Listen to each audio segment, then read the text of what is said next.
This is Let Your Voice Be Heard right here on WHCR 90.3 FM, the voice of Harlem.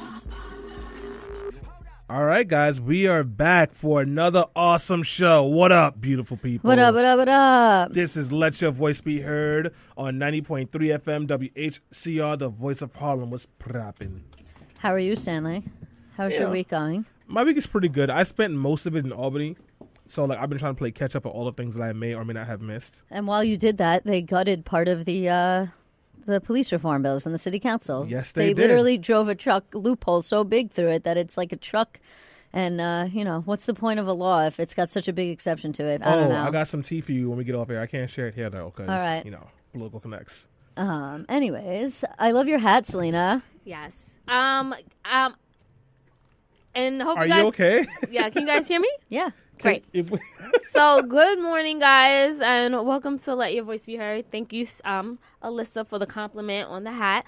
It is actually from the Black Santa Company, which Baron Davis co-founded. So, shout out to the Black Santa Company and all the Black Santas running around here, guys. My name is Selena Hill, but on Twitter, Instagram, you can find me at Miss Selena Hill, and that's at MS. Very happy to be here. Very happy that Stanley's back.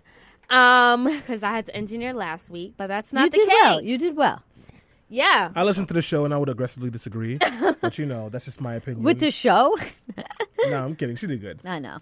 She did very well last week. Anyways, so I'm Ilyssa Fuchs, and I am your legal correspondent.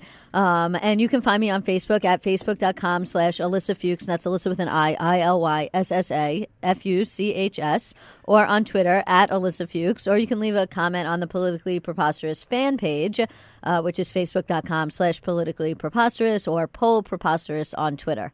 Can I tell you? So I'm in like the common area in the studio prepping for the show. And Ilyssa busts in. She goes, "The internet's not working. We're not doing live." And she looked so upset. So I just got up and gave her a hug, and we just both started laughing. Aww. It's so frustrating. Well, anyway, guys, so we have a great show lined up, and if this happens to be the first time you're listening to Let Your Voice Be Heard, you're in for a treat. This is where we talk foreign policy, social justice, and politics from a diverse millennial perspective. And today we're going to talk about all of the black voters, particularly the black women who said no more. More as in Roy Moore in Alabama, and what this can signal for the 2018 midterm elections and the Democratic Party moving forward. So we have a whole show dedicated to Alabama, Roy Moore, and the victory of Doug Jones. And then when we're done talking about Roy Moore and the victory of Doug Jones, we'll talk about Stanley and how handsome and amazing I am, because I am both those things, guys. And you should always know that. We're probably not going to talk about that. We're not going to do the fake news today. We're actually going to just stick to the facts here. So hold on. Fake news? There is nothing fake about me being aggressively attractive. By the way, guys, Selena's always trying to erase me, guys. If you do care about me and how good I look, you can follow me on Twitter at Stan Fritz, on Instagram at Stan Fritz, on Facebook at Stanley Fritz, where I don't think I've started a race war in a couple of months, so I might start one today. Oh, boy. And, of course, on Snapchat, where you got to see me hanging out at a holiday party that Miguel performed at on Friday. What? Where was this? With Faith Evans. Mind your business, beloved. All right, guys? But you can follow me on Snapchat at Dark Skin Swindle. What's going on, beautiful people? Yeah, so, and then last but not least, Ilyssa is going to be giving us a refresher quickie on net neutrality. Yeah, that's correct. So you probably heard this week that the FCC has repealed the net neutrality rules. As of right this second, nothing's actually happened yet other than them repealing the rules, but that is likely going to change in the coming weeks and the coming months. And so we're going to give a little refresher about what net neutrality is and how this might affect you, and then we'll open it up to a conversation with the team to discuss it a little further. And if you want some more information about net neutrality, you can always check out the article I wrote from Ogledon that talks about it and what the implications can mean for you, and particularly for small businesses who rely on the internet, i.e. let your voice be heard. Absolutely, guys. And of course, if you want to let your voice be heard, feel free to chime in. We are currently on Facebook Live at Let Your Voice Be Heard. So leave your comments there. We'll be taking comments. You can also tweet us at BeHeard_radio. And if you're brave enough, feel free to call in. The number is 212 650 6903. And we'll just note for those of you that are watching live, if it happens to go down and you're watching the Facebook live stream and it goes off for some reason, you can switch over and continue to watch us live or listen live either way through the Ustream link, which you will find on our Facebook page. So we hope that we will be live on Facebook the whole time. But if for some reason it goes down, just go to our Facebook page, which is Let Your Voice Be Heard Radio, click the Ustream link, and you will be able to continue to watch and listen to the show. Absolutely, guys. So on that note, we're going to go on a quick break, but don't go anywhere. We have a very special guest who will be calling in from Alabama to talk about that Senate race that defeated Roy Moore. This is Let Your Voice Be Heard. Uber on the way, my phone is charging. He keep calling, I want to pick it up. We are back, guys. Welcome to Let Your Voice Be Heard on 90.3 FM WHCR, the voice of Harlem. What's poppin' Facebook Live? What's going on, Ilyssa? I don't know. You're looking at us, not Facebook Live. Oh, snap. What's poppin' Yeah. Facebook Live? Clearly that way. All right. You know now. what? We will not be judging me over here. A little bit. You're like Santa's midget helper. What? Anyway. I think midget's offensive these days. Oh, crap. You know we're in a PC environment, Stanley. And first of all, I'm actually not because I'm not under 5 feet. But I think that's called an elf, though. yeah. It So you're was an called elf? an elf. Yeah, I think. No, if you were going to say something, you should have just called me an elf. Why don't? Okay, fine, you're an elf. But anyway. All right. On that note, bringing it back in, guys. Again, my name is Selena Hill. I'm here with my two co-hosts, Ilyssa Fuchs and Stanley Fritz.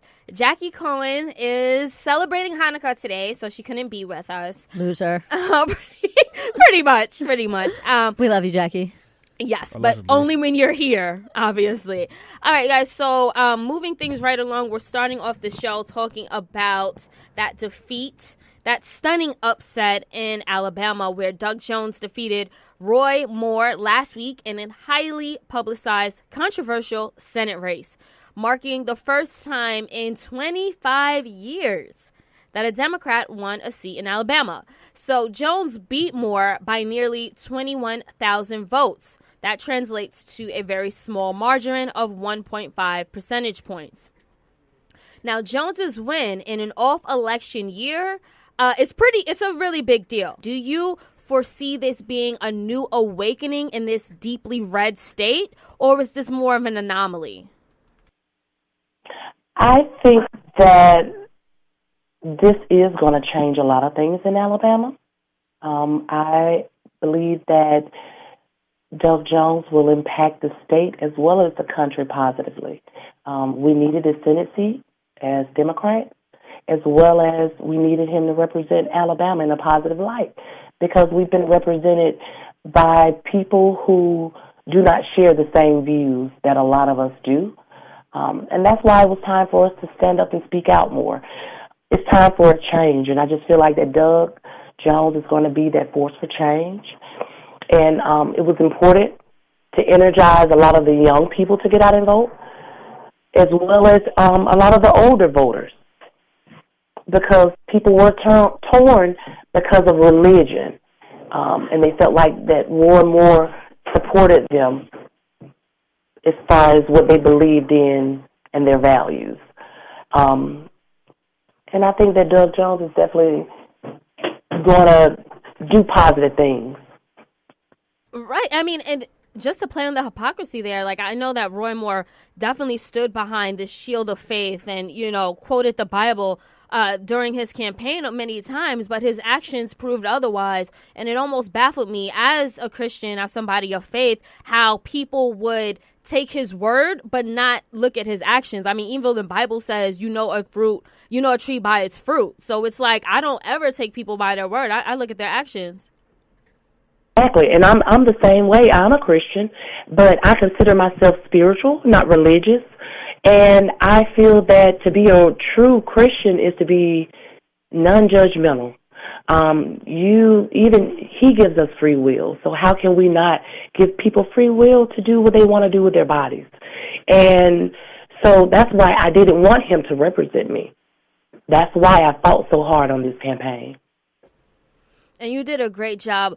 Jessica, we do have to take a quick break. Don't go anywhere. When we come back, we'll continue the conversation about Doug Jones. We'll also ask the question, can he win re-election in 2 years? Donald Trump says not going to happen. Stay tuned, guys. This is Let Your Voice Be Heard.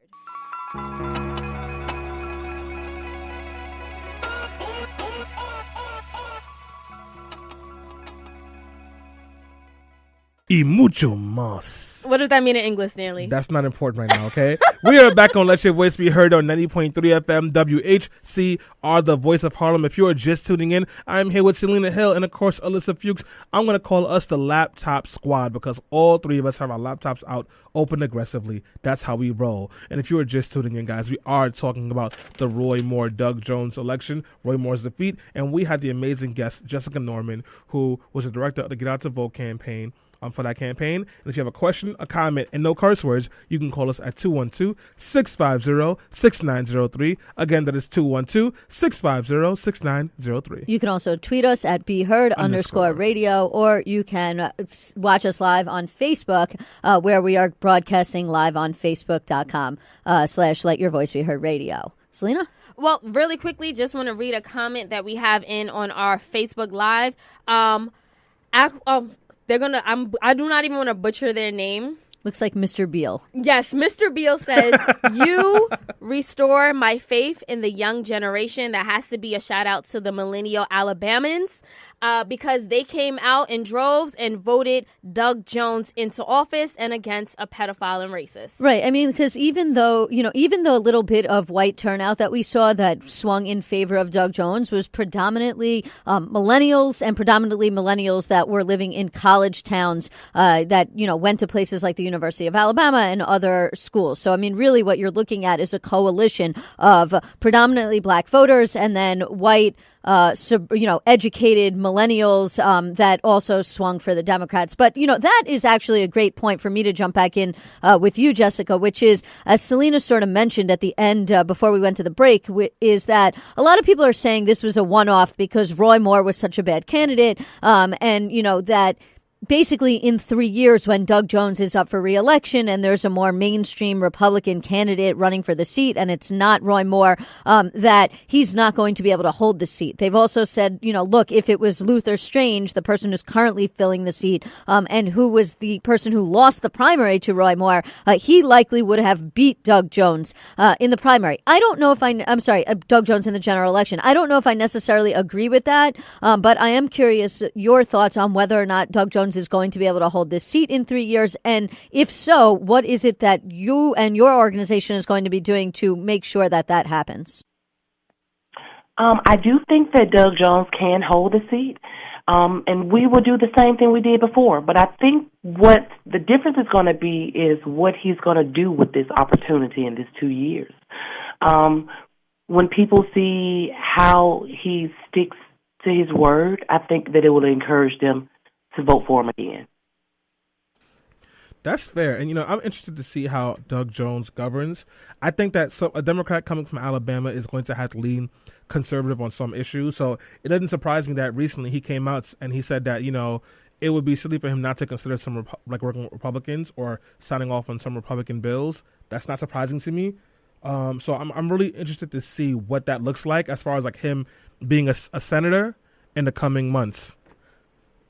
Jessica? I am as well. Well, you know what? And I think that I think a lot of people within the establishment or people consulting him would probably advise him to be a little bit more moderate, etc. But I feel opposite. I feel like he will have a better chance holding this seat if he continues to uphold progressive policies and rhetoric and he sides with liberals.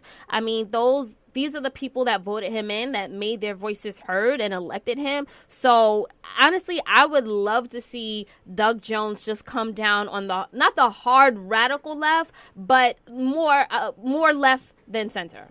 So, we'll have to see on that note. But, Jessica, I do want to thank you so much for calling into our show. and giving us your insight and perspective, as well as all the work you did to elect Doug Jones. Please let our listeners know how they can get in touch with you and to continue to support his seat, support him as senator. You can get in contact with me by Jessica Norman on Facebook, or either email, which is jnorman33@outlook.com.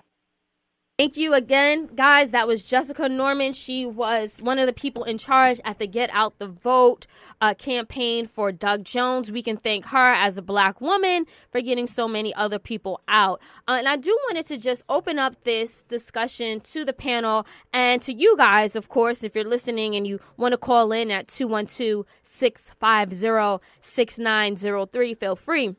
So, with this race, with the victory that we've seen from this race, is this a sign that the DNC should invest in more elections that don't initially seem winnable? Again, let's remember, a Democrat has not won this seat in over 2 decades. I mean, I would say yes. With sort of a little bit of a caveat, we have to remember that this was a Senate seat. So gerrymandering was not playing any role in this election because of the fact that gerrymandering only plays a role when we're talking about House seats. So I do think that Democrats should do a better job of competing for seats that may not necessarily have been winnable in the past. But I do also think we need to keep in mind that while that may be true for Senate seats, it's a lot more difficult that when it comes to House seats. And I think sort of the contrast you can see between this election and another special election that just happened recently in a place where it was traditionally a Republican seat is the John Ossoff race in Georgia. In the John Ossoff race, there was, still pretty high Black turnout, although not as high as we saw in Alabama. But a big thing that was at play in the John Ossoff race was gerrymandering. And I know we're going to talk more about that and in the bigger picture sense during the second segment later on today. But I do think that in response to your question, Selena, I do think the Democrats should compete in more elections, but I also think they really need to also focus some of that money and those efforts into, ending gerrymandering and, making sure the census is done right and some of those other big things that we are going to talk about during the second segment, because if not, then you're sort of just, at least in a House race, throwing money into an election that is very hard to win, not just because of the demographics, but because the way the lines are drawn. And so I don't think it's smart for the Democrats necessarily to waste money in a place where the lines are drawn in such a way where no matter what happens, they are just not going to win that seat. I mean, some of these places, Democrats can get twice as many votes as Republicans and still cannot win that seat. That's just a mathematical equation, and I don't know if we should necessarily compete in those ones, but especially in Senate races where that is not at play, absolutely. I want to push back just slightly. I think right now in this movement moment, you need to run a strong candidate for every single race and put money into it. Why? Because the DNC is flush with money. People are giving money to the DNC, DCC, DCCC, XBMD. They're giving all these groups money. They have money to run people. And we have run for some things and all these things. So run and put money behind them. I think a big piece of the John Ossoff phrase is that everyone talks about or doesn't want to talk about is that he did not do a good job courting Black voters in Georgia. Right. And they talked about it because, and I have a couple of friends on the ground out there, and they talked about how a week before the election, they finally were putting money into the community and trying to get people to turn out. That's not going to work. You have to have an infrastructure built so that it can be successful. That's part of why Alabama was successful, and this time it's supporting Doug Jones. So I do think, at least for this movement moment, you absolutely have to compete in every single race because you've never had a president this unpopular, this visceral, and who's lost support from every single demographic except for white people. Republicans did that when Obama was president, and look at how much coverage they made. And especially because there's a chance to recut the districts, you want to make sure you have every chance you can possibly get to take power again. Right, and I think that what this race does, it definitely gives us a sign of hope, and it shows the Democratic Party that people of color, Americans of color, will come out and vote if you give them a reason. And it can't just be we're voting against somebody, because that's what happened with Hillary Clinton, and you didn't see that same type of mobilization from young people and people of color. But when you have a candidate who's like, I've been advocating, on your side for social justice issues and the other issues that are very important to you and your community, then you see us coming out and showing support. And I think that if we have more candidates who would probably be perceived as radical, but in like essence, all they're doing is trying to dismantle white supremacy and like systematic racism through their work, like Doug Jones did when he prosecuted KKK terrorists. I think that something like that would be very helpful, and it's a shift that I think the Democratic Party should take. Are they willing? I'm not sure. There's also another piece you have to think about in relation to Doug Jones. It wasn't just that. He didn't just go around for weeks saying, "Oh, well, I put those KKK members from Alabama in prison." He was also talking about actual local issues. One of the big pieces of his campaign was the hospital closures that were happening in Alabama. And he was really talking about that and promising to have a voice in that and to put a stop to that.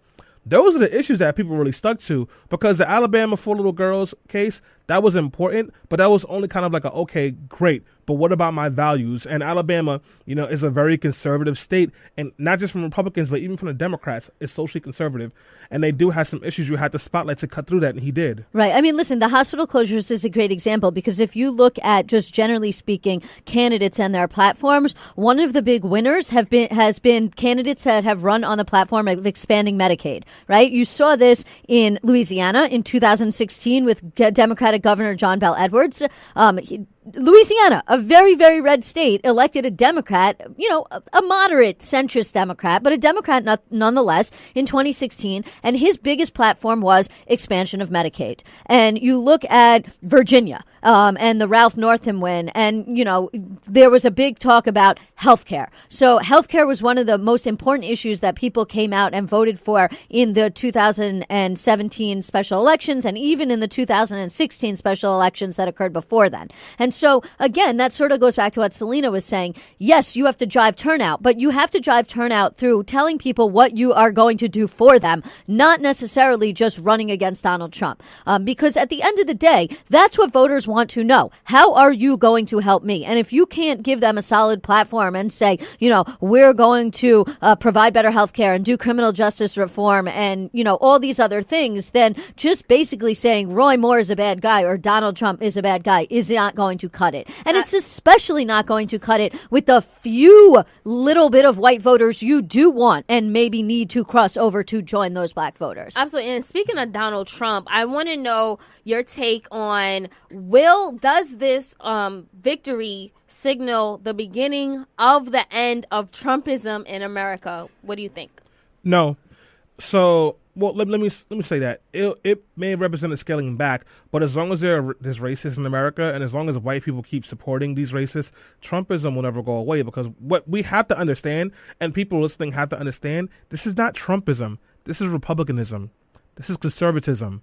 All Trump is an exclamation point at the end of a very long, racist, xenophobic, homophobic, nativist sentence. No, absolutely. There was a really good article. It was an op-ed article in the New York Times this week.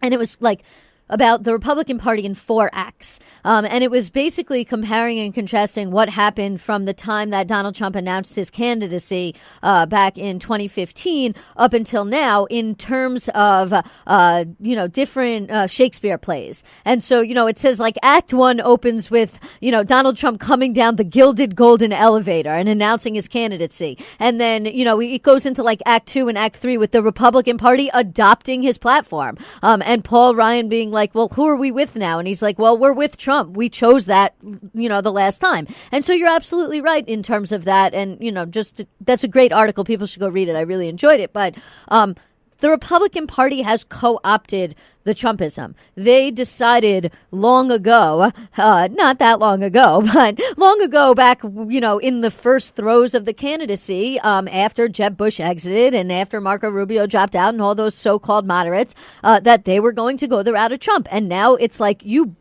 broke it, then you buy it, and you own it now.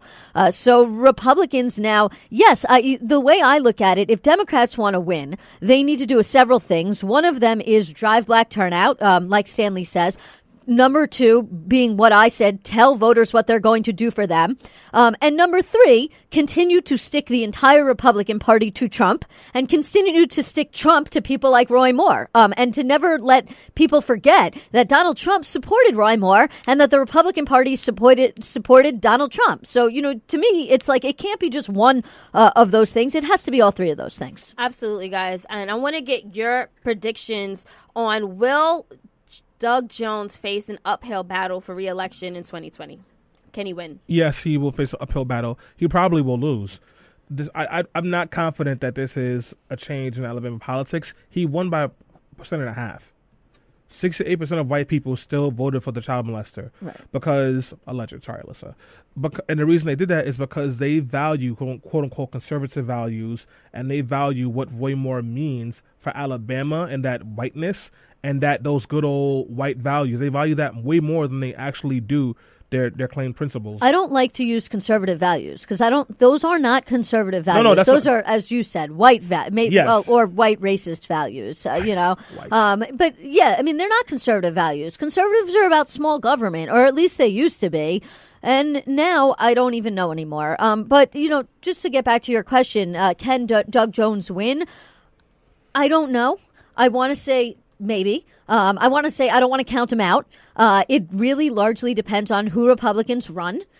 If, for all we know, Roy Moore tries to run again because that's what Roy Moore does. He doesn't care about what the establishment tells him because the establishment told him not to primary Luther Strange, and he did it anyway. But that's the thing about Alabama, though, Alyssa. Up until this election, and I'm sorry for cutting you off, the saying was you could run a bag of dog crap in Alabama, and as long as you put it on a Republican line, they would win in by 30 points. Right, but people are paying attention now, and it's not just in Alabama. People are paying attention on a general whole. Not for nothing, black people are not stupid, and obviously, as you know, because you're both black, they hear what people say. They hear them say things like, people were better off during slavery times, and we should get rid of the 10th Amendment, and even on things that are not that explicit and are more like underhanded dog whistle type things. And guess what? Now we've reached this breaking point. People are not going to stand for that anymore. And you know what? To a certain extent, white people that are involved in social justice, that are, more liberal, or even in some cases libertarian, are not going to put up with that kind of stuff anymore either. And they're not going to be complicit.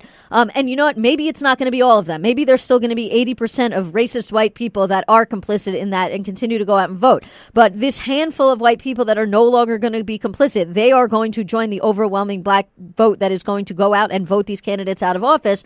And if you have that confluence of things, then I think that there is a good possibility that he could win re-election. But it is going to be hard. Yeah, and I would just add to that, another thing that black people aren't going to vote for, I don't think black people like voting for the lesser of two evils. That's been proven and shown. They need somebody that they believe in, that we feel like we can trust to a certain degree, and who's going to advocate for the issues that we care about, whether that be social justice, the economy, job creation, etc. So we need someone like that. And I do want to just close this segment out by saying that Doug Jones won because there was a very large turnout.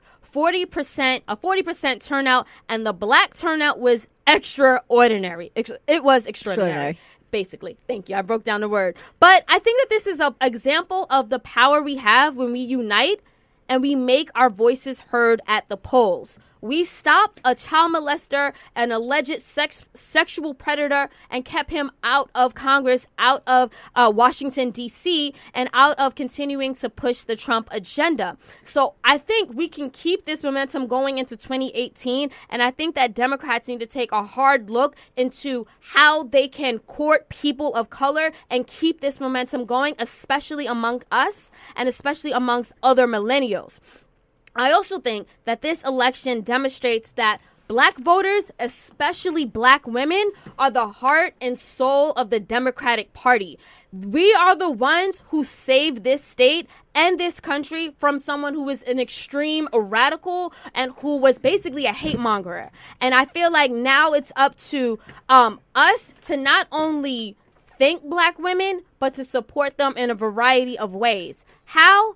Hire black women. Hire them to your jobs. And once we're there, give us the equal pay that we deserve. Another thing, elect us to office, support our campaigns and our candidacies, and believe us.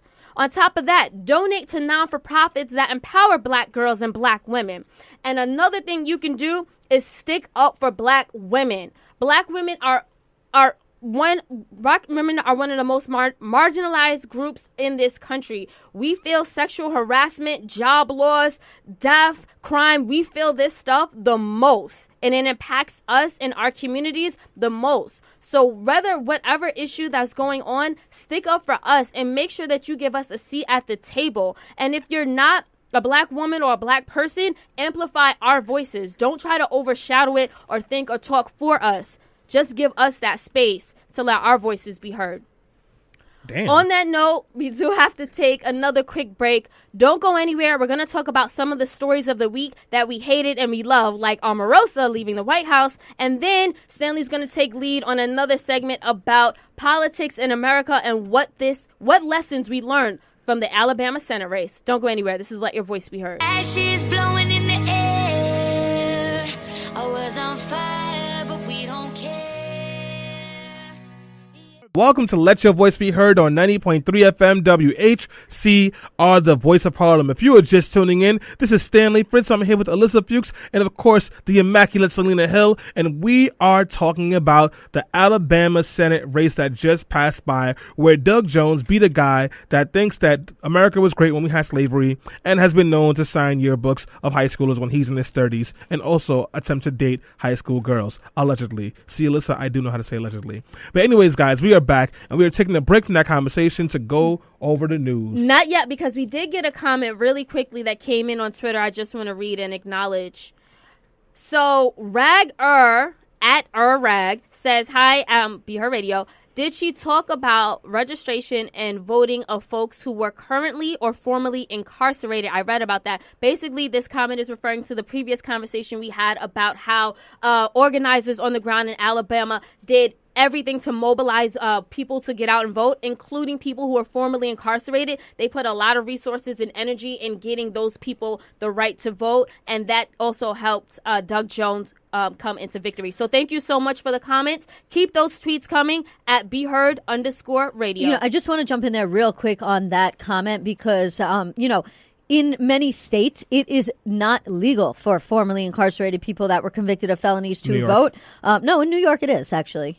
Yeah, you have to get a certificate of relief from civil disabilities. 40,000 people on parole right now can't vote. Not on parole. I'm talking about finish their sentences. That's correct. You cannot vote when you're on parole because when you're on parole, you're still technically in prison, even though you're not technically in prison. I'm talking about people who have completed their sentences who just have a felony.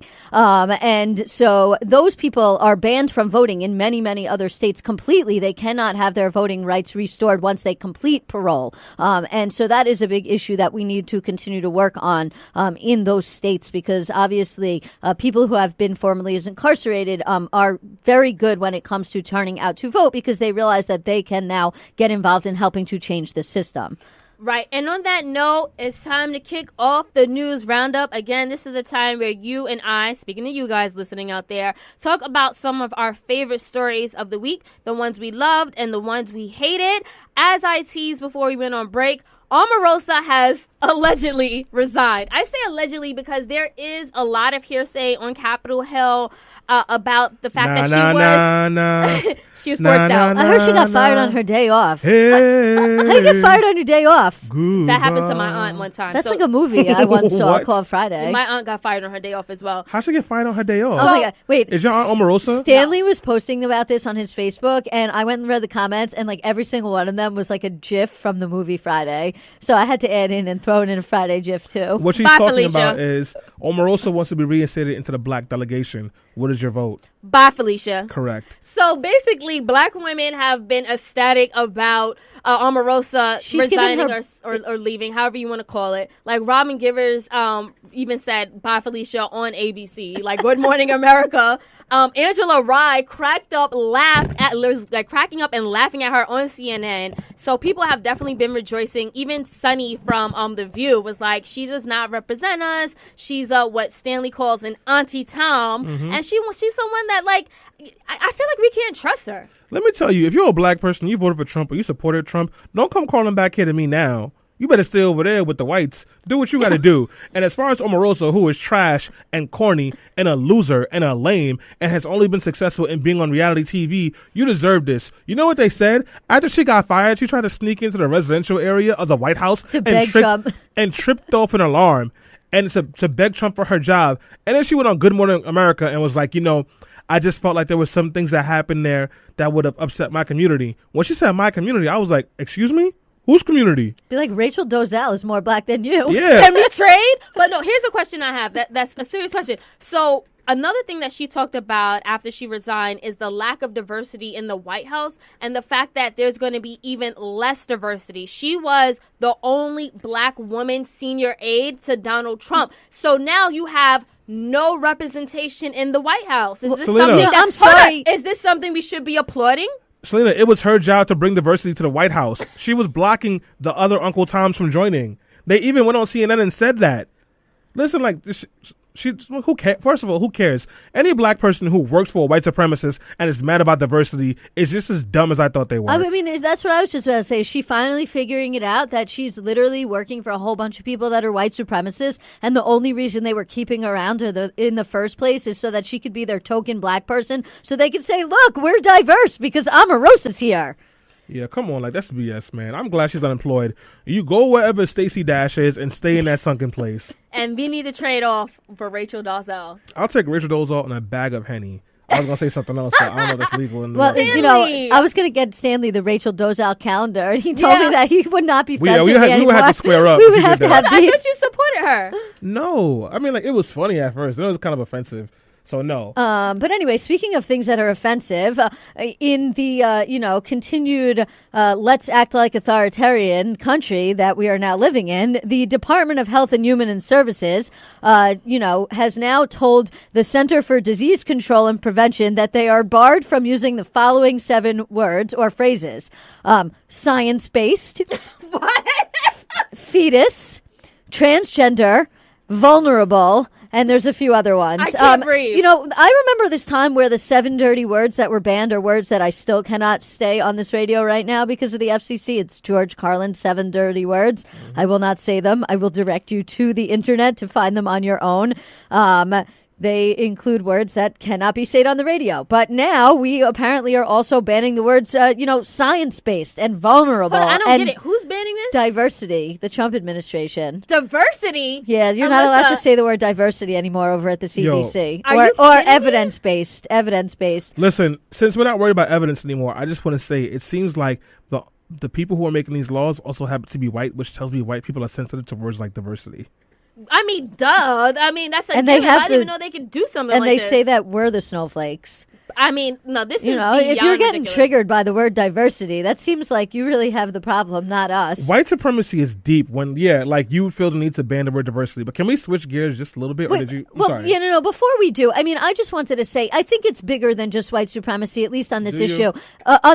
Because it's not just the word diversity. It's the word fetus. It's the word transgender. It's the word, science-based or evidence-based. So this is really what you really see as an authoritarian attack, that normally dictators start banning words, banning phrases, banning books. I mean, I think yes, white supremacy absolutely plays a role, but when you're banning words like science-based or evidence-based, it is going farther than just white supremacy. Here is the part that I think we diverge on just a little bit, and I feel like with a couple of glasses of whiskey, I can get you on my side. You feel like you say in our group that white supremacy is a part of it. I say white supremacy is a root of it. Okay. So that's the only part I see we kind of like go in like separate angles, but I think we would agree if we had a chance to flesh it out and not on air because we have to talk about stuff and Selena gets panicky. But guys, I do have a news story. We got beef. Oh yes, please talk about this. So Cornel West just put out a piece in The Guardian about Ta-Nehisi Coates where he says he is a neoliberal bastion for black liberation. And he claims that Ta-Nehisi has all these ideas about black liberation but has no action in it. And he does not fight for Wall Street reform and that he cares about white acceptance. It's a pretty interesting piece that I read this morning. I sent it to Ilyssa to read as well. I have not read it yet. But I have a lot of feelings about this. Selena, share your feelings. You were making faces, so I didn't know if you want to say something. No, like faces like you look disgusted. So this is what I'll say about Cornel West in this piece. I read the piece, and you guys should read it. He uses Ta-Nehisi's latest book, We Were 8 Years in Power, to criticize Ta-Nehisi. And I'm assuming this happened because first he criticized Ta-Nehisi publicly for the title of the book, We Were 8 Years in Power. But if he would have read the first page of the book, he would have understood that was like it was tongue-in-cheek. So when he criticized him, Ta-Nehisi said, you didn't read the book because if you did, you would get that was the point. So now he's expanded on this, and like he's cherry-picked pieces of his book to paint Ta-Nehisi in a certain way, which I think is inaccurate. Well, you know what? I see the Twitter beef going on right now. I haven't had a chance to delve into this, but a number of things that I've been observing is a lot of people saying, first of all, we have a white supremacist in power right now, and there are a number of things that are going wrong. Why is Cornel West, a prominent Black activist and advocate and intellect, why is he criticizing Ta-Nehisi Coates about being basically a pessimist? We have bigger things that we should be focusing on and that we should be unifying around. So that's what I'm reading on Twitter right now. But yeah, it definitely looks like a very interesting piece. It's the title of the piece is Ta-Nehisi Coates is the neoliberal face of the Black freedom struggle by Cornel West. So that says a lot right there. I mean, listen, I haven't read the Cornel West piece yet. I will read it when we get off the air. I will say, I've read numerous books by Cornel West. I've also read Ta-Nehisi Coates' the book before that, the book he wrote to his son. That the name of the book is escaping me. I have not read the new book yet. But listen, I think we should, if people have legitimate criticisms, even constructive criticisms of other liberals about their work, then we should voice them. But at the same time, we have to be careful not to start to throw, our friends and cohorts under the bus because we might slightly disagree with them about something, because like you said, we're like fighting against white supremacy in the White House, in the country, with like every single Republican there is, and we're not doing ourselves justice if we're going to constantly be throwing ourselves under the bus also, because if like our own infighting continues, then like that is not going to be helpful in us combating the white supremacy that we're trying to combat. Alyssa, that's a really good point. There seems to be this continuing battle in the liberal progressive circles, and even in the Black liberation front, where we eat each other. Yeah. And because there's always these battles about who's woken up or who's not woken up. And Cornel West has had issues with Barack Obama since Obama didn't get him extra tickets to the inauguration. No, he had legitimate issues with Barack Obama about the drones. He publicly parted from Obama then, and then the drones became an issue, and then he had legitimate issues with that. But it's true. Like you can right. No, I'm familiar. But which is why I tend to take West criticism of Obama with a tinge of salt, because he always when he has a point, he pushes it with something that's inflammatory and a little disrespectful. Right. So now that Ta-Nehisi seems to be someone who thinks fondly of Obama, he seems to be doing the same thing. And I have a snippet from the piece that I want to read to you guys that it was at that point where I was like, okay, this is weird now. He goes, unfortunately, Coates' allegiance to Obama has produced an impoverished understanding of Black history. He reveals this when he writes, Ossie Davis famously eulogized Malcolm X as our living Black manhood and our own Black shining prince. Only one man today could bear those twin honorifics, Barack Obama. And then he goes on to say, Coates praises Obama, this gross misunderstanding of who Malcolm X was, the greatest prophetic voice against American empire, and who Barack Obama is, the first Black head of American empire, speaks volumes about Coates' neoliberal view of the world. But if you read the book, which I have, he wasn't comparing Obama to Malcolm X. He was comparing the way that Black America viewed Malcolm X to the way they view Obama as this great leader, the best of us. And he's kind of discombobulating it. And then he says that Ta-Nehisi is desperate for white acceptance, and he uses a piece in which Ta-Nehisi says, when I saw Obama running and I saw the way that white people accepted him, I thought maybe that could be me. In the very next sentence, he goes, that was a moment of immaturity, and I know that was wrong, and I do not look for this acceptance anymore. But West takes that first part to make it seem that Ta-Nehisi is desperate for white people to love him, which is problematic because you're misinterpreting his language. Well, Stanley, I definitely appreciate that analytical breakdown that you just gave as someone who has read both pieces by authored by them. Yeah, I've read all the Ta-Nehisi's books, and right. I read two of Cornel West's books and this piece. Right. Well, and I will say, to Alyssa's point, Cornel West has raised great criticisms as somebody on the left and as a strong progressive voice.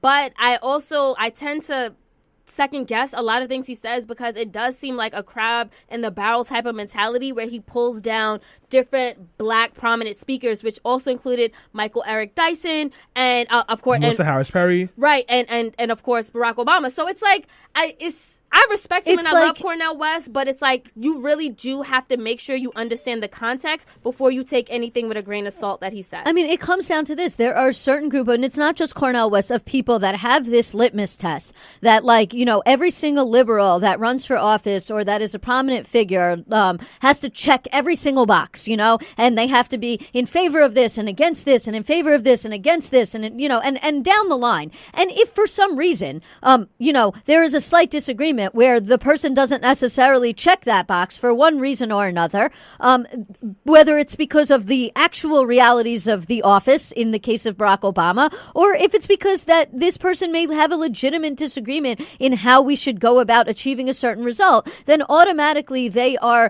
you know, vilified by the left and by people like Cornel West who are like, well, you know, you don't meet my stringent litmus test because you can't check every single one of these boxes. And so therefore I'm going to trash you and make it out like you are the trash person, even though you check nine out of 10 of the boxes that I think you should check. I mean, this is sort of what happened in the Hillary Clinton election too, right?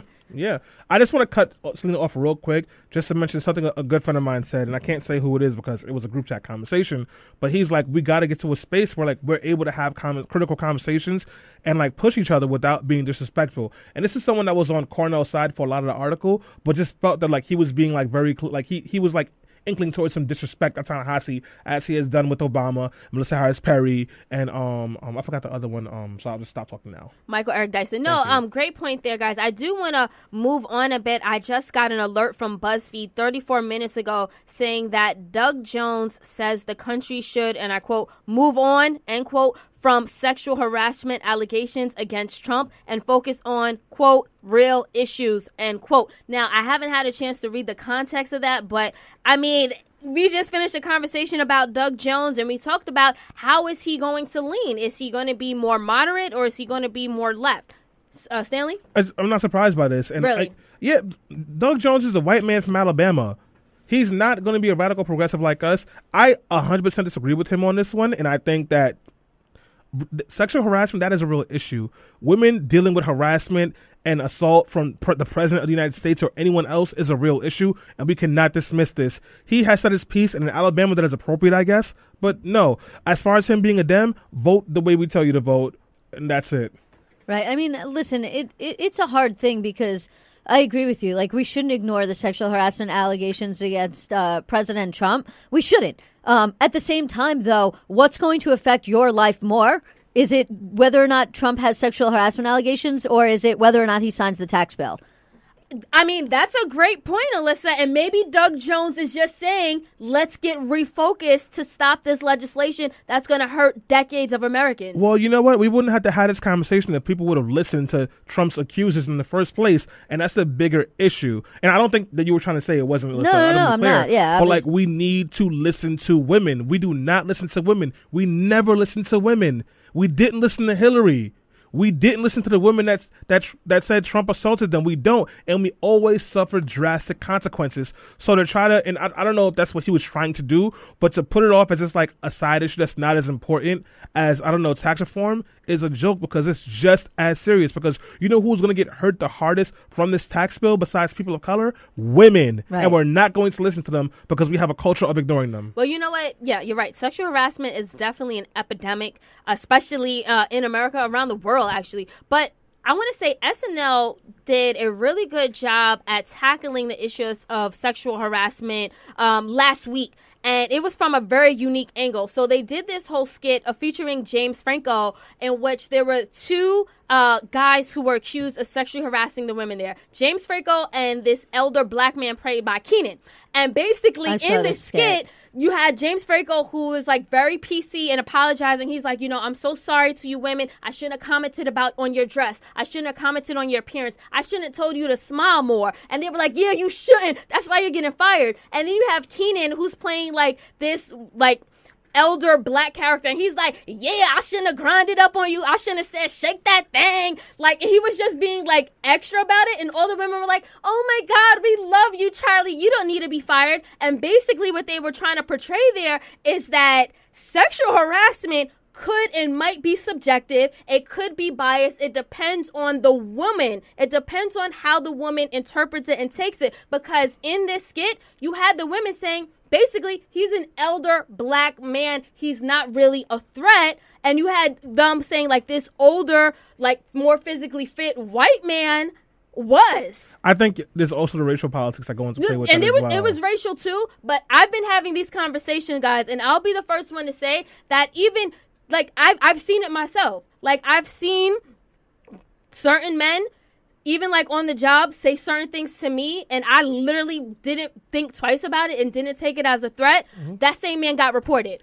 And by another woman at my job who was like, no, this is inappropriate. Now, I know he did it, and I believe her, but would I have cast that as inappropriate? No. So I think I agree with you in the piece that certain aspects of sexual harassment and assault can be subjective. You know, you can make a complaint for sexual harassment if all three of us work together, right? We all go out for drinks. Marilyn comes by. Me and Marilyn start kissing. Alyssa can file sexual harassment for us kissing because she didn't feel comfortable, even if it was outside of the workplace. And that is a valid case. So, yes, it can be subjective, but there are some things that are just non-starters. Right. No, I agree. Listen, you know, it's a hard situation because on one level, it's like if a woman comes out and says she was raped, then it's like, you know, it's obvious. It's that black and white obvious. But there's so many scenarios that don't fall into that black and white obvious. Like, you know, we were having a conversation the other day at my job about if a woman dates the boss, like legitimately dates the boss, or her supervisor. You know, some people will say that's never okay because of the power dynamic. Like, he's the supervisor, he's the boss. And other people will say, like, you know, listen, if they're hanging out after work and they're working late and she's like, you know, she starts to fall for him and he starts to fall for her, then, like, you know, it's just an office romance and it's okay. Even like the though, Obamas. You know, like, even though she or he is the supervisor, because, you know, and other people will say, no, you can never date somebody who's your supervisor because of the power dynamic. So, you know, it's a hard conversation and it's not black and white, you know, and so I think the most important thing is to continue to have these conversations, you know. No, I was just wanting to point out that's how the Obamas fell in love. Yeah, she was his supervisor. Michelle Obama was supervising Barack Obama. They dated, and now look, we had, you know. Yeah, it really is based on a person and their ability to be mature, but I think the safest thing is just not to do it. Oh, yeah, absolutely. But, like, I agree with you, Alyssa. It's complicated. It is. And people are people, and you can't help who you like sometimes. But the way you behave, because I've known places where people have worked together and someone was supervising somebody, and they liked each other, and they started dating, and they signed an HR form, and they no longer supervise the person that supervised them, and you do that, and they break up, and they keep it professional. What is your ability to be professional? And it seems like in a lot of these cases, a lot of the men do not have the ability to remain professional, even after being rejected. Right. And I mean, this doesn't take away from the epidemic at all, or this Me Too moment, which has basically turned into a movement where we see a slew of powerful men in these high-powered positions losing their jobs, and also you see their legacies being tainted. Russell Simmons was one of them. He's under an NYPD special units investigation because he has allegedly raped 3 to 5 women. Some of them were in New York City. So, like, no, I get it. It's complicated. It's nuanced, just like people. And this is the thing that I've been conflicted over. Bad people sometimes do good things, just like good people sometimes do bad things. It's the world we live in, but it does not justify what is wrong, and we can't take away from all the right that they do as well. So it's a hard one. On that note, we do have to go on another quick break. Don't go anywhere. We're going to continue the discussion about Alabama politics and the Democratic Party right here on Let Your Voice Be Heard.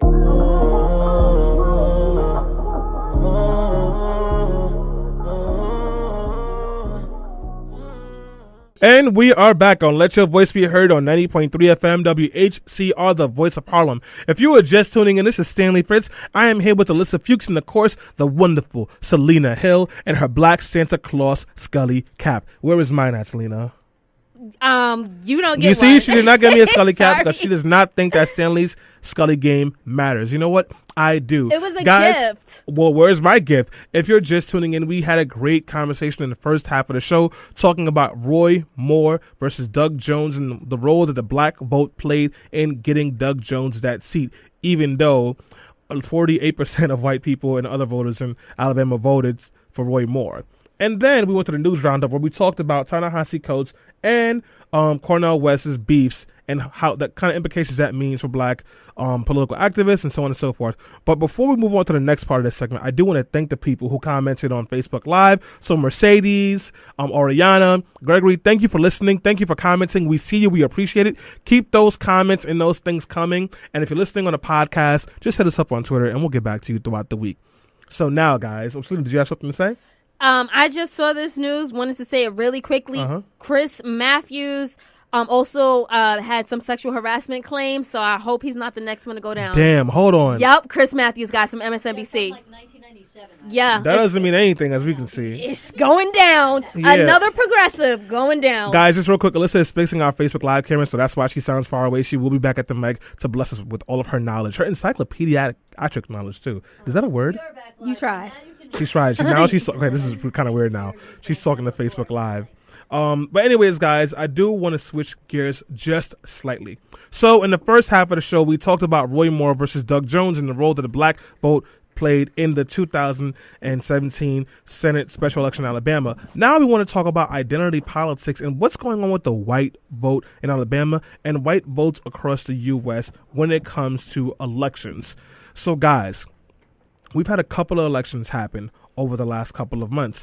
And one of the arguments that pundits were making when Trump was first elected was that white voters did not vote based off of racism. They voted because of economic anxiety, they voted because it wasn't a strong message, and they voted for Trump because they felt that Trump listened to him. Since then, the Democratic National Committee and the Democratic Congress Committee have come together and put out studies to find out ways to talk to these quote-unquote working class white voters and find ways to reach out to them.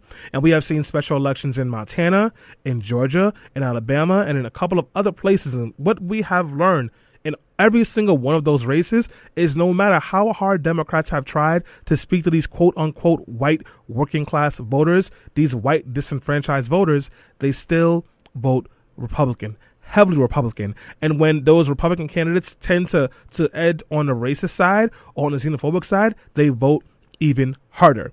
Now, earlier this week, Vox.com put out an article that talked about a report that pretty much confirms that the 2016 presidential election, the way that white people voted was based off racial anxiety and white people's concerns about losing their place in American society. That's what it was on. And it was one of the last reports that came out among a string of reports that have been coming out throughout the year. And, you know, with that being said, a lot of black Democrats were just asking the question of like, well, hey, since we know this, can we stop playing games and figure out what we need to do in order to get to black folks?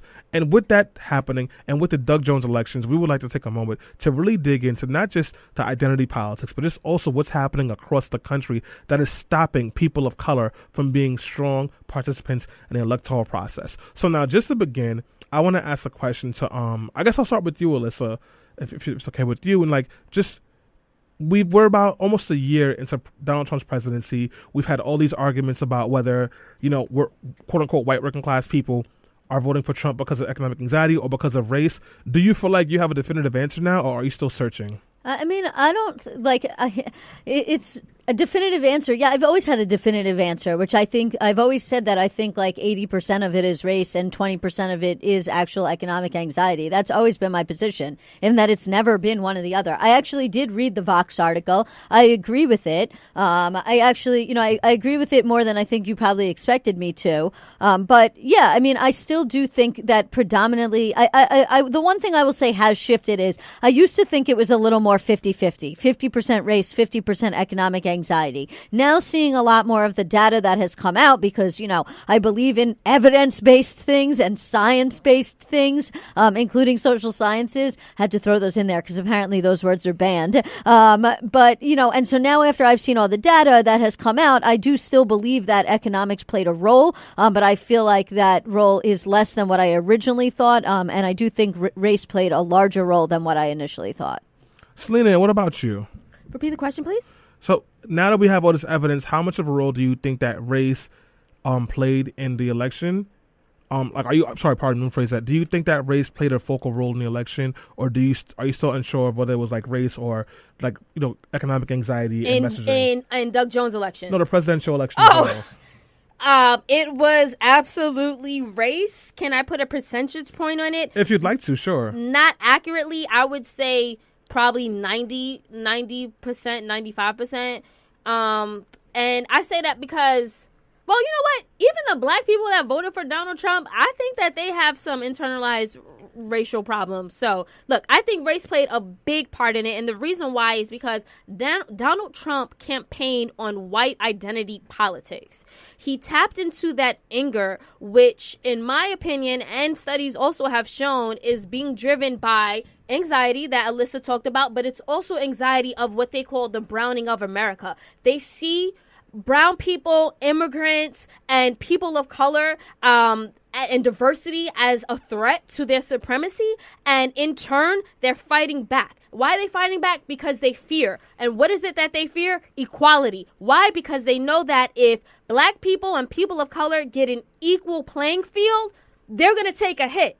And that's what it is. They're probably it's going to take a hit in their politics, in their education, and in their power. But, I just wanted to add something in terms of the role that race played in the election from a different perspective. The question that you were asking is really along the lines of what role did race play when it came to white people going out and voting for Donald Trump? Mm-hmm. I'm going to flip that a second. What role did race play when it came to voter suppression? Because you look at a state like Wisconsin, right? A recent study came out of Wisconsin showed that over 200,000 black or Hispanic or voters of color did not go out and vote, period, over concerns that they were going to be turned away because of the ID issue. They did not have a way to obtain an ID because they didn't have a car. They couldn't get to a DMV, even though the ID is technically free because otherwise it would be a poll tax. But because they weren't able to obtain an ID, or they had moved and they only had their old ID from their last address, or they were just afraid that when they got there with their real legitimate ID, they were going to be accused of, engaging in some type of voter fraud, just simply the way that black people are constantly accused of committing crimes that they haven't committed. So 200,000 people of color did not go out and vote in Wisconsin because of the voter ID law. And Hillary Clinton lost in Wisconsin by 70,000 votes. So you want to really talk about the role that race played in the election. Yes, there's the role that race played in terms of white people going out and voting for Donald Trump over concerns about, the fact that they were losing their spot in America or something like that, which, by the way, equality isn't like a pie where, like, if black people get more, like, white people get less. That's just not how the equality pie works. There's actually a really great skit about white privilege that I saw done with kids, like, running a race, and they had to take a few steps forward if they met certain qualifications before they started the race. Mm-hmm. You should go look for that video. I've seen that as well. Yeah, but the fact is, like, race played a role in this election in a different way, in that there was plenty of places where people of color didn't vote or were scared of voting because they didn't want to be accused of voting illegally, even though they were voting legally, or just couldn't get the proper identification to be able to vote. And so they didn't. And that played a big deal in terms of Democrats losing the election. If you have a question or a comment, you can give us a call at 212-650-6903. Again, that is 212-650-6903. If you're on Facebook Live, leave us a comment. We will read it when we get a chance. Or on Twitter, hit us up at BeHeard_radio. Alyssa, so one, yes. Two, thank you, because you kind of jumped up a little bit forward to what I wanted to get to, which is what have politicians done to disenfranchise black voters? The voter suppression that you're talking about has been done mostly by people in the Republican Party. But in North Carolina, a state where they have aggressively implemented voter ID laws, when they were arguing their case against that state Supreme Court, they said that they were not trying to disenfranchise black voters. They were just trying to stop Democrats. What is worse, that or just trying to stop a party? And also, why is it seen that it always just happens to be black people and young people and people of color who are disenfranchised from these processes? I mean, like when they say they want to stop Democrats, the Democratic Party is made up of a diverse coalition of people that the Republican Party just is not. If you look at the demographics of the Democratic Party, it's pretty diverse party. If you look at the demographics of the Republican Party, it is predominantly a party that is made up of white people these days. Right? Sure, you have your Ben Carsons and your Ted Cruzes and your Marco Rubios and your token people of color that within the party. But on the whole, the predominance of the party is not a diverse party, which is actually not how it used to be. Republicans used to consider themselves the Big Ten. So when Republicans are saying we're trying to stop Democrats for voting, that is the dog whistle, as far as I'm concerned. What they are really saying is we are stopping black people from voting and white liberals that support black people from voting. So none of what Ilyssa just said is a surprise to us because we understand Republicans don't enjoy black people doing many things that involve freedom. But the question I have for you is because Republicans think that black people will vote Democrat. And I know because we have friends who see this don't necessarily feel represented by the Democratic Party either. So they don't vote at all. So if Republicans are fighting this hard to stop black people from voting, and then our friends are not voting because they don't feel heard, where is this disconnect coming from? What's happening? Stanley, that is an excellent point because, like you just said, Republicans want to stop Democrats, but Democrats haven't done a good job at courting black voters, especially millennials of color. So, there definitely is this disconnect, and I just think that Republicans are just so out of touch that they wouldn't even begin to understand how and why young people of color vote, what would drive them to the polls. But I think that what Democrats need to do is they need to use this as a leverage of opportunity. Republicans they're not trying to find out what makes us drives us to the poll and what mobilizes us. That's the Democratic Party's job. And if they want to save their party, now is the time for them to continue to start to court the vote and not to continue to focus on the white working class. In July of 2016, Chuck Schumer was like, that's what we need to do. We need to get white working class voters back on board. But I think that recent elections, even the one a few weeks ago, have proven that we're all about diversity and inclusiveness. And we also need to remember that millennials are the most diverse generation that this country has ever seen. So when you're talking about diversity, you're talking about us, our friends, our spouses. It's a part of our identity, and they need to really grasp that. That's a really good point, Selena. Guys, we do have to go on a quick break. When we come back, Selena, I want you to talk to me about some of these our folks that we talk about that don't vote. Why don't they feel like the Democratic Party represents them? Or what do they feel like they need to see from the Democratic Party or any elected official to be active? With that being said, guys, we're going on a quick break. And when we come back, Selena will answer that question. Tell them if they want it, they can come and get that. I swear I love my city, I just want less. See me, they say when they ain't ready for that. Detroit verse, everybody. We are back on Let Your Voice Be Heard on 90.3 FM WHCR, the voice of Harlem. If you are just tuning in, this is Stanley Fritz. I'm here with Selena Hill and, of course, the immaculate Esquire Ilyssa Fuchs. And we are talking about the state of political identity politics. And the question I asked Selena was this. Republicans have gone out of their way to disenfranchise black voters because they think black voters will vote Democrats. Selena and I have friends very similar who believe that Democrats don't stand for them, don't work on the issues, and don't care about them, so they don't vote. Why? Because you said it. They just feel like, first of all, they're disillusioned by the whole political system as is. And understandably so. Politics is a game. And in order to get in the game, you got to get your hands dirty. That goes for Barack Obama, obviously Hillary Clinton, and a number other of our leading progressive voices. So I feel like just understanding the way politics works has definitely discouraged them from supporting a system. It's not so much the Democratic Party. They don't support the system itself. And I think that we saw this uprising during the Occupy Wall Street days. Even though there wasn't a set agenda, that common denominator was the whole system needs to be taken down and started all over. I wasn't as radical. I supported Occupy Wall Street, obviously, but I was somebody who says we need to change the party from the inside out, because I strongly believe that if we don't get involved in run candidates on the Democratic ticket, then it's not going to change. And I know that there's a lot of people who support the third party solution. I don't think that's tangible, at least not in our lifetime. So I think that we need to do the thing that will produce the results that we want to see. Ilyssa? Right. Yeah. I mean, listen, I just wanted to cut in on that in terms of the first part, about not trusting the system. I mean, it's no surprise that people of color don't trust the system. Why should they? This country has never given them any reason to trust the system. Like a country that has subjugated people of color for, hundreds of years, and then finally when people, like, we had a Supreme Court decision that said black people were 3/5 of a person. That was within the system. So I get why there's a distrust to the system, and I agree with what you said about working within the party. I totally agree with that. But I will say, I also think it comes back to sort of what I was talking about when we were talking during the news roundup about not checking all the boxes.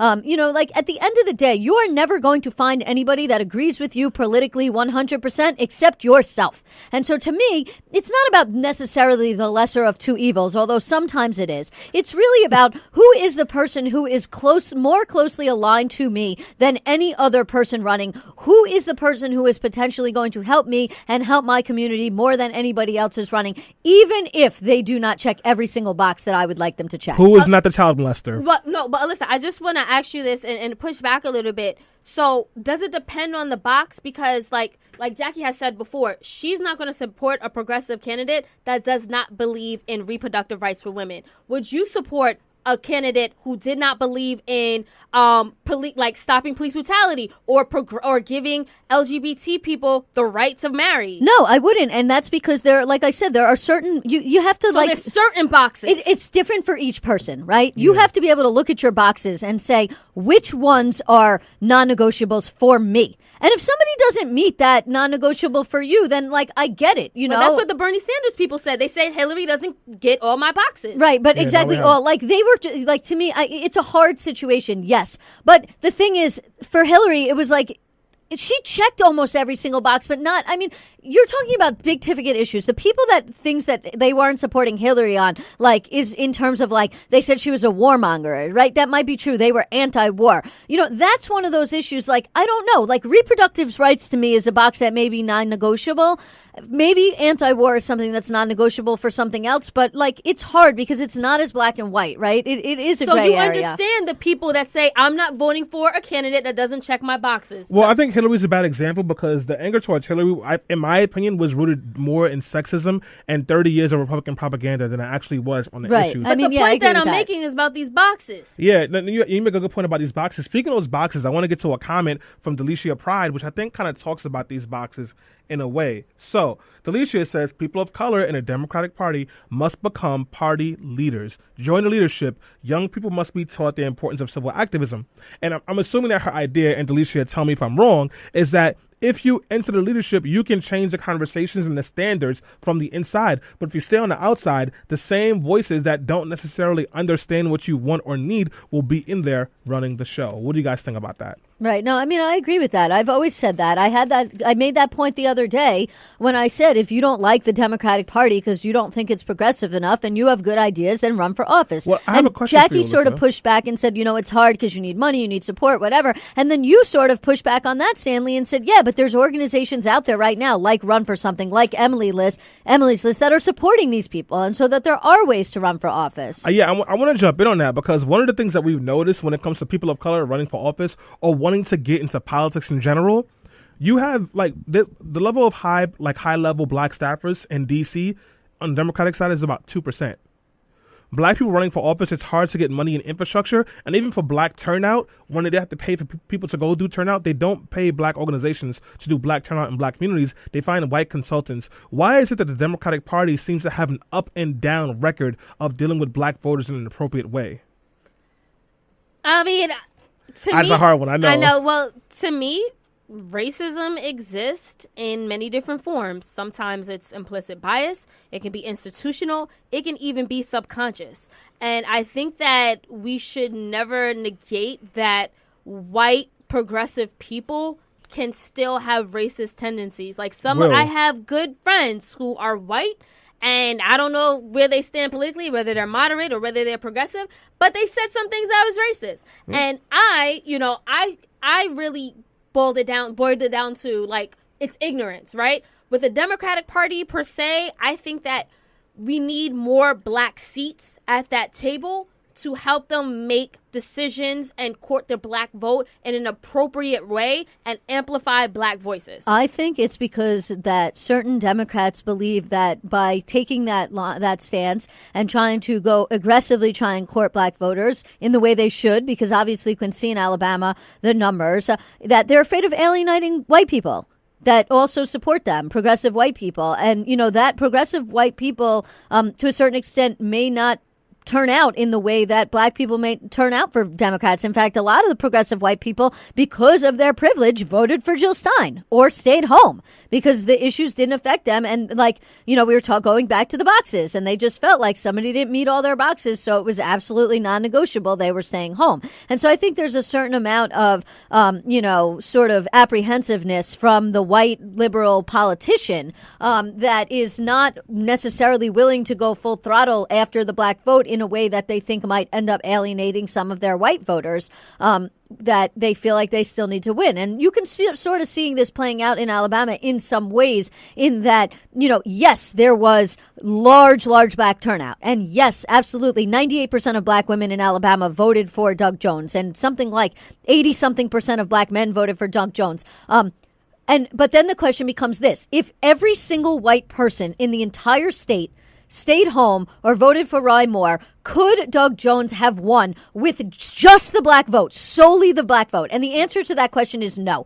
He still needed a little tiny piece of that white vote in order to 27% to make that coalition. And I think that that's really sort of the position that some of these people may be coming from, which is, I want all the black vote I can get, but at the same time, I don't want to alienate that 27% of white vote that I need. Otherwise, I won't win. I got to push back on you because we are running out of time. And I just a statement, not a question. I think you're looking at it the wrong way. I think what they do is they prioritize the white vote, even though they know black votes come out, and they don't appreciate the black vote, and they don't put effort into it. And then when they lose, that's when you start hearing people shouting out that black people didn't turn out. And I want to be very clear about that because that's a big problem I have with the Democratic Party. But the question I want to ask, and I'll start with Selena because I know she did have something to say, so kind of try to wrap your comment up into this, is should we stop chasing after this mythical quote-unquote working class white voter? I think that we need to be more inclusive. That's what I think that we need to put more effort and resources towards black people. And I wouldn't say that we need to rule out any loyalists to the party, but I think that we need to understand that the demographics of America are drastically shifting and changing, and that we need to get on board. I honestly think that even though Bernie Sanders still had some flaws, he still did a really good job in, towards the end of the campaign, getting millennials out, mobilizing them, and even people of color, and making us feel like we had a seat at the table. And I don't think that he alienated white voters.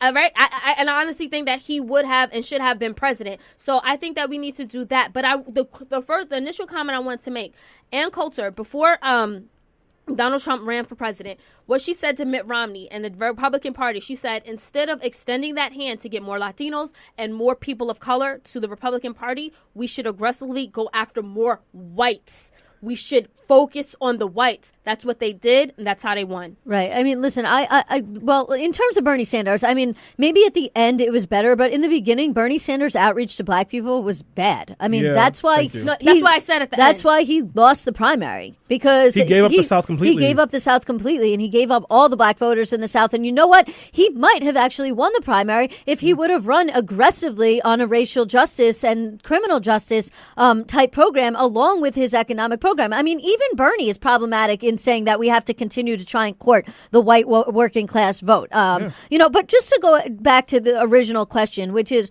what do I think the Democratic Party should be doing? I sort of touched on that more last year. I do think that the Democratic Party should aggressively court the black vote, and also should aggressively push back on voter suppression methods such as, voter ID laws, or in terms of help black people get IDs then, and help drive them to the polls and stuff like that. And Also, work on gerrymandering issues, which I know Barack Obama and Eric Holder are doing a big deal because those things matter in terms of racial politics too. Do I think they should abandon courting the white working class voter? Not necessarily, but I don't think that they should dump the kind of resources in it that they should dump into courting progressive black voters or even moderate black voters that are on the fence. Do I think that they should put money into courting young white millennial voters? Yes, I do. And there is sort of a lot of times when you think white working class, you sort of think of your like middle-aged type. And yes, there are young millennials that are white working class as well. But I think that, there still should be efforts put into courting those voters. Do I think that Democrats should put money into trying to court Trump voters back? I don't know. Maybe not. I think Democrats should just offer what they think tell the people what they're going to do. Stop trying to just say we're going to fight against this and tell the people what you are going to actually do. Because if you look at Doug Jones and you just look at terms of Judge Jones, turnout amongst white voters, Trump's biggest supporters, were down 45% from last year in the election. And actually, when you look even further and deeper into that, yes, we talked about the high turnout in black communities, absolutely. But in the counties that were at least 75% white, where at least 20% of residents had college degrees, you had much higher turnout for Doug Jones amongst young white women that may have voted for Trump. So, there are, and I think that was because they were concerned with Roy Moore, and they also, though, were listening to Doug Jones tell them what they were going to do for them. So instead of just necessarily focusing on the demographics, focus on telling people what you're going to do for them, and then you may end up peeling off some of those educated white voters that voted for Trump without necessarily having to put the resources into trying to peel them off. All right. So, guys, we're going to close this conversation out now, but I do want to end it off with this and kind of give my own answer. I think that the Democratic Party and most politicians have had this fight of where they've been censoring white people and white identity and white feelings for a long time. And that is no longer going to work. Do I think we should completely abandon going after white voters? Absolutely not. But I do think that it needs to be deprioritized and that we need to be uplifting these other groups who have numbers, rights, and a say. I think so. We can keep on wasting our time and energy on this mythical, benevolent, white working class person who voted for a racist, but now all of a sudden is going to side with people of color and transgender people and the LGBTQ, or we can focus on what we know is the right thing to do. And kind of like to close it off with Bernie Sanders. Bernie Sanders is a perfect example of the flaws of the Democratic Party. Someone with a lot of great ideas, but who could not make the final connection to see how racial justice and the issues of people of color connected with the bigger fight of economic injustice. And if he would have done that, and if he wouldn't have gave up on black communities, if he wouldn't have pulled out money from the HBCU outreach, if he wouldn't have pulled out money from on-the-ground organizing in the South, like Democrats tend to do in these southern races or in races at large, if he would have prioritized it the way Democrats should have and stopped chasing after the KKK member who once watched an Obama speech and didn't type the N-word, then maybe we might be in a different place. But he did not. The Democratic Party has a chance to do better next time around. So let's hope they do that. Melissa, did you have a final comment? No. I was telling you, look at the camera and tell the people. So listen, I'm really bad at this, guys. I'm sorry. But with that being said, guys, if you missed everything I said because you're looking at the back of my head on Facebook Live, just listen to the podcast. We'll be right back, guys, after this quick break.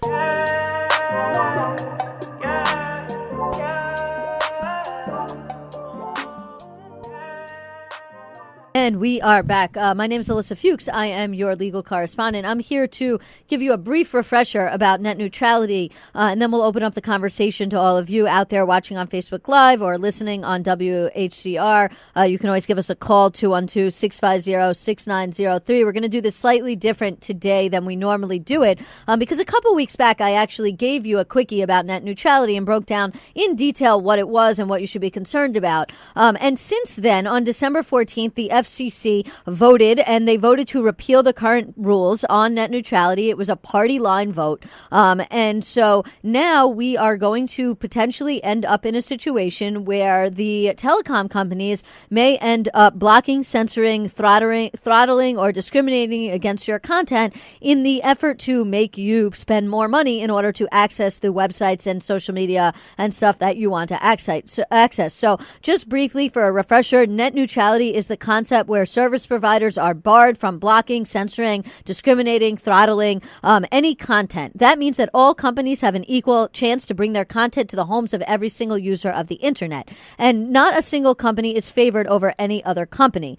These current rules were made by the FCC under the Obama administration. They classified internet as a utility under Title II, and they said that all internet service providers or ISPs, which are what is known as common carriers, would all be treated equally and would be subject to government intervention so that the masses, which is us, would have fair and equal access to the internet as a utility at a fair rate. But now, since the repeal of these net neutrality rules by the Trump administration, there is a possibility, and we don't know to what extent this is going to actually happen yet, because it's still a little soon, and because there's still some lawsuits, which I'm going to talk about just briefly in a second. There is a possibility that now these different telecom companies, like Verizon, for example, are going to create internet fast lanes, and basically are going to say, if you want to access social media, that's an extra $5.99 a month. If you want to access YouTube or video or stuff like that, that's an extra $5.99 a month. And essentially, instead of you paying one price for your internet bill, say $59.99, it will be $59.99 just to connect to the internet, but then to access specific websites that you want to access. If you want to access them fast and not wait for them very slowly loading, you're going to have to pay extra money. And so that is essentially what we were fighting against. Now, just to give you a brief update about what's going on in terms of that, since the rules were announced, Eric Schneiderman, who's the Attorney General here for the state of New York, has filed a lawsuit against the Trump administration for the rollback of the net neutrality rules. That lawsuit has been joined by something like 14 or 15 other states, including states that you probably wouldn't expect, like Kentucky.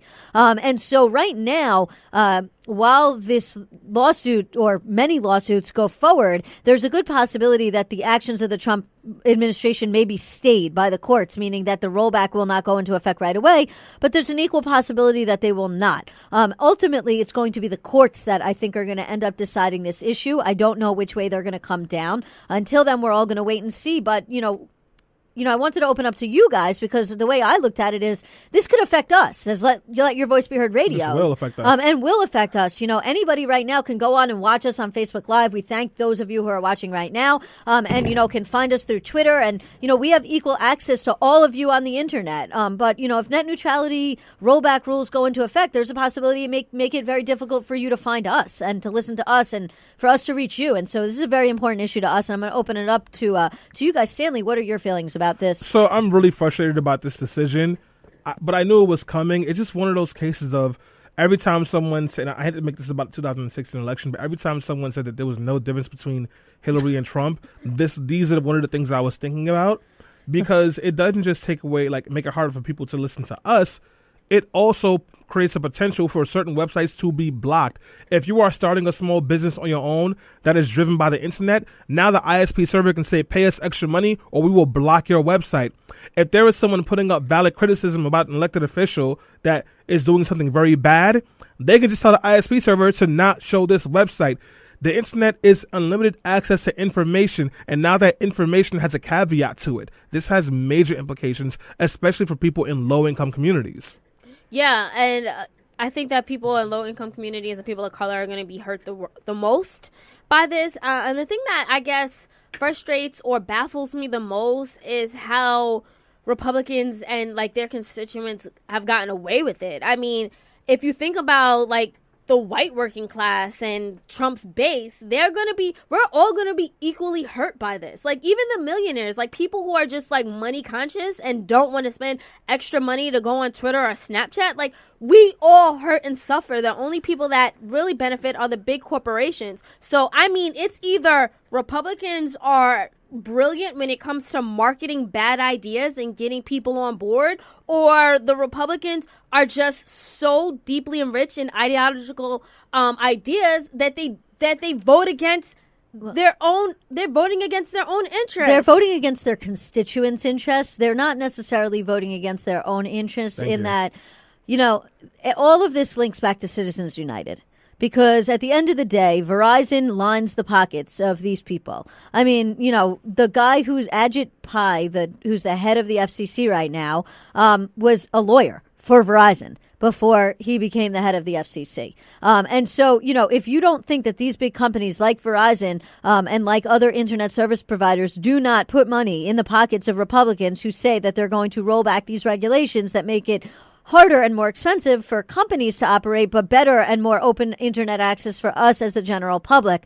You're wrong. They do. They line their pockets. Republicans don't care about their constituents and their constituents' access to the internet. They care about the people that give them the money to continue to get reelected. So it's no surprise that they would, do these things that hurt their own constituents and benefit the people that benefit them. No, my point is, how do they get the people on board? Because they're lying to them and they control the media. And when you talk about this hurting like the Republican Party, it will not hurt them because the people in power who control these internet service providers tend to be lean conservative. So their point of view will get out. But no, seriously. Yep. But a lot of progressive conversations, a lot of the things that they don't want people seeing will be blocked, will be hurt. And yeah, it lines their pockets. They don't care about their constituencies. This is not about politics or ideology. This is very simply about the rich getting richer. No, I'm talking about like the people. They literally. I'll answer that. The people who are like the market has to be free, and it's like the people who really think that or consider themselves to be conservative and are on board with this, even though they're going to be paying more money. Misinformation and just staunch ideology, which is stupid because people think, and this is one of the smartest arguments I've heard by Robert Reich, I think it is, but he said that people always say that, we can't put limits on the market, you can't put regulations on the market. And he says that's false because the market was created with laws from the government. That's how you create the market. The government created the market in the first place and created parameters. It's right in the Constitution. In the first part, the articles, not the amendments. Yeah. There's a commerce clause, right? There's a taxation clause. The commerce clause gave Congress the ability to regulate anything that has to do with interstate commerce. This is literally written into the Constitution because the foundations of our government is to create a government and a market. And, yes, our government was based on free market capitalism principles, but even the founding fathers knew that there had to be limits on capitalism, that you could not just have a free market capitalism with absolutely no regulations whatsoever. That's why they gave Congress the power to regulate the market right in the Constitution. So, it is absolutely an ideological thing, but some of it, as Stanley also points out, is just straight ignorance. You have people that are literally convinced right now that this is good for them because that's what Fox News told them to believe. Horrible. Well, on that note, guys, sorry to end on such a downer, but speaking of support, we always appreciate your support here on Let Your Voice Be Heard. You can support us on Patreon. Every dollar counts and will keep us in production. On all that note, we wanted to also thank everyone who tuned in and chimed into the conversation here. We always appreciate you guys. And if you want to listen to the show again or share it with your friends, remember to subscribe to us wherever you get podcasts, whether that be Apple's, Google, Stitcher, iHeartRadio. You can find us there. Also on SoundCloud. We also have a website, www.lyvbh.com. That's the acronym for Let Your Voice Be Heard. On that note, guys, continue to enjoy your Sunday. I know it's hard. I know it will be hard in these type of political conditions, but never stop informing and fighting. That's how we win this battle here. Happy Sunday. We'll see you again